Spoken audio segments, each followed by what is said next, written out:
ایک فقیر دریا کے کنارے بیٹھا تھا۔ کسی نے پوچھا، بابا کیا کر رہے ہو؟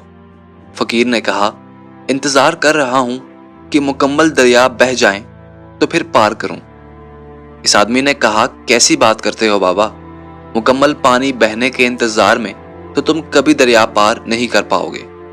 فقیر نے کہا، یہی تو میں تم لوگوں کو سمجھانا چاہتا ہوں کہ تم لوگ جو ہمیشہ یہ کہتے رہتے ہو کہ ایک بار گھر کی ذمہ داریاں پوری ہو جائیں تو پھر نماز پڑھوں گا، داڑھی رکھوں گا، حج کروں گا، خدمت کروں گا، جیسے دریا کا پانی ختم نہیں ہوگا، ہمیں اس پانی سے ہی پار جانے کا راستہ بنانا ہے۔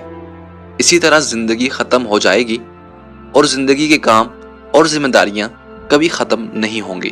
اشفاق احمد کی یہ خوبصورت کہانی ہمیں سکھاتی ہے کہ ہمیں دنیا کی مصروفیات سے وقت نکال کر اللہ کی اطاعت اور عبادت کرنا ہوگی، اس سے پہلے کہ زیادہ دیر ہو جائے۔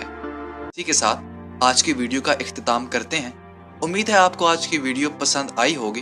جانے سے پہلے ویڈیو کو لائک کریں، آئی تھنک فرسٹ کو سبسکرائب کریں اور ہمارے انسٹاگرام، فیس بک اور ٹک ٹاک کے پیج کو فالو کرنا ہرگز نہ بھولیے گا۔ اسی کے ساتھ آپ سے اجازت چاہیں گے۔ آپ سب سے ملاقات ہوگی اگلی ویڈیو میں، تب تک کے لیے اللہ حافظ۔